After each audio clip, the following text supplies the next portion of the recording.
Welcome back to the Observable Unknown. The first self we ever become is borrowed. A child watches a face and tries the expression. They hear a sound and return something like it. They notice how adults greet strangers, respond to anger, receive affection, and behave when someone enters the room. Before identity becomes a declaration, it's an elaborate rehearsal. We like to imagine that the self develops privately, somewhere deep inside of us, and then announces itself to the world. That's not quite what happens. We become recognizable to ourselves through other people. We copy a laugh before we know what humor is.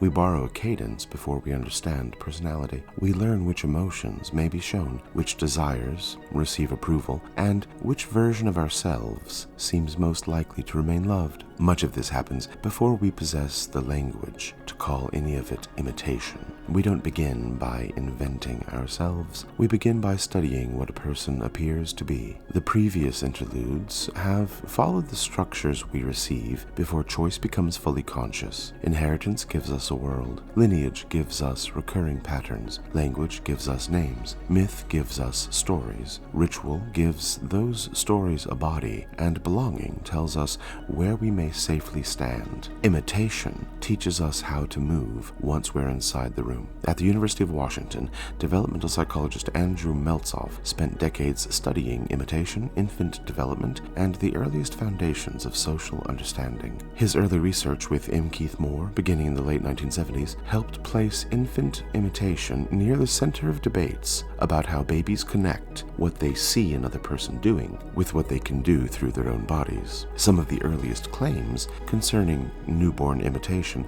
have since been debated, refined, and tested with very mixed results.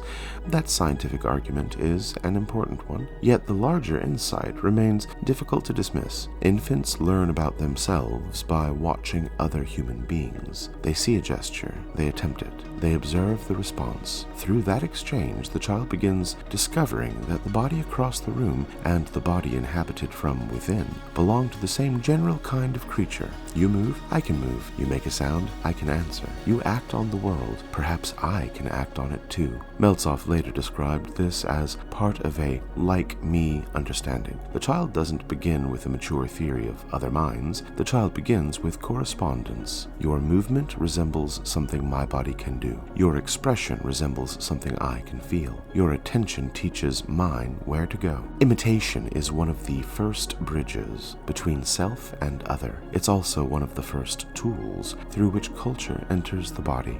Children don't only copy visible movements, they copy emotional weather. They learn whether mistakes should produce curiosity or shame. They learn whether anger becomes conversation, silence, ridicule, or violence. They learn whether love is spoken directly or hidden inside worry, criticism, sacrifice, and control. No parent teaches all of this deliberately. Much of it is transmitted through repetition.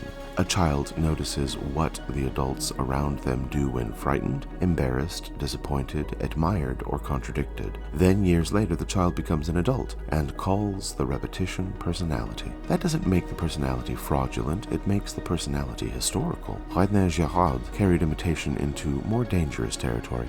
During his years teaching at Stanford University, Girard developed what became known as mimetic theory. His argument was that human beings don't only imitate behavior, we imitate desire. We often want something because someone else has taught us that it's worth wanting.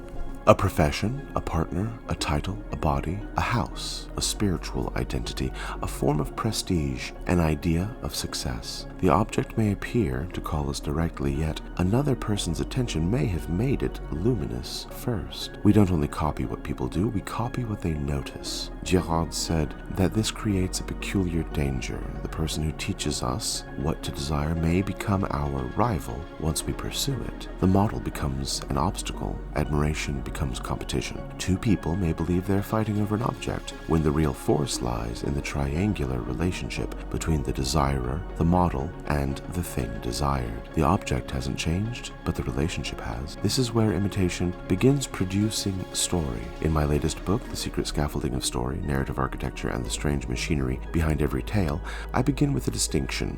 Plot is what happens. Story is how what happens changes relationships. A secret becomes known. and trust changes. A stranger is adopted and kinship changes. A ruler is crowned and authority changes. A friend betrays an oath and loyalty changes. An enemy becomes a rescuer and moral identity changes. Imitation belongs among this hidden machinery because copied behavior and borrowed desire alter relationships before anyone fully understands what's happened. A student admires a teacher, then begins competing with them. A younger sibling imitates an older one, then resents being treated as a copy. A child adopts a parent's ambition, then builds a life around a desire that never felt entirely their own. An admirer becomes a double, and the double becomes a threat. That's story, not merely because events occurred, but because imitation rearranged the relations among the people involved. Stories also teach audiences how to imitate. They lend us models of courage, beauty, revenge, loyalty, sacrifice, romance, power, and disgrace. They show us which desires are worthy of pursuit and which kinds of suffering supposedly confer importance. A child watching a hero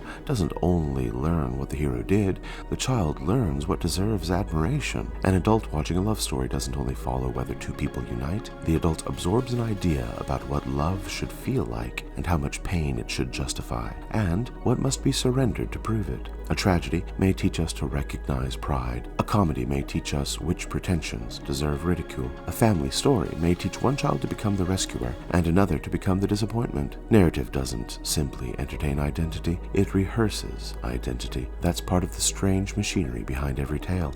Characters imitate one another. Audiences imitate characters and cultures. Preserve the models that future generations will use to imagine themselves. Stories don't force us to become anyone. They make certain forms of becoming easier to picture and easier to reproduce. This connects imitation to the relational topology of consciousness. The self doesn't form alone and then enter relationship as a finished object. The self emerges through relation, through being watched and watching, through being answered, through trying a gesture and seeing whether the world responds, through borrowing a role long enough to discover whether it fits. Imitation isn't an unfortunate flaw contaminating an otherwise pure identity. Without imitation, there may be no coherent identity from which originality could later emerge. Language itself begins in borrowed sounds. Courtesy begins in copied gestures. Skill begins through demonstration.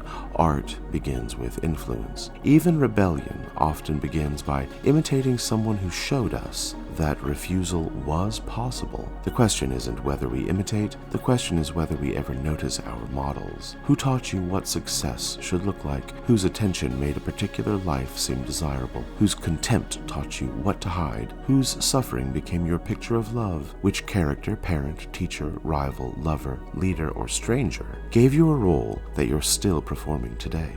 These questions aren't meant to strip identity away, they help reveal how identity was originally assembled. Self-knowledge isn't the discovery of a perfectly original creature hiding beneath every influence. It's the recognition of what we borrowed, what we rejected, what we altered, and what we've continued with that examination. Belonging makes imitation especially powerful. We copy the people whose acceptance matters. We laugh when the group laughs. We soften an opinion when disagreement threatens connection. We adopt the vocabulary, posture, outrage, tastes, and certainties that make us legible to the people we need. Sometimes that's ordinary social learning. Sometimes it becomes disappearance. The difference often lies in whether imitation expands our capacity or requires us to amputate something true. A good model gives us movement we can eventually make our own. A dangerous model requires permanent resemblance. Maturity doesn't mean living without influence. That would be impossible and rather dull. Maturity means becoming more selective about who receives the privilege of shaping us. It means noticing when admiration has become rivalry, when belonging has become mimicry, and when a borrowed desire has begun spending a life that belongs to us.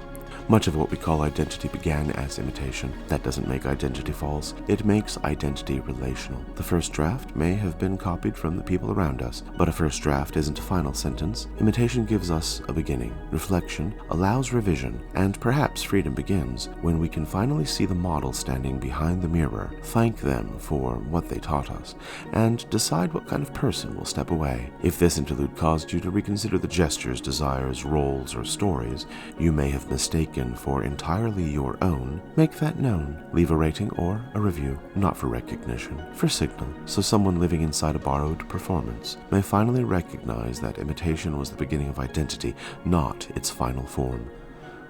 Until next time, remember, you don't become what you feel, you become what you return to, and what you return to returns as you.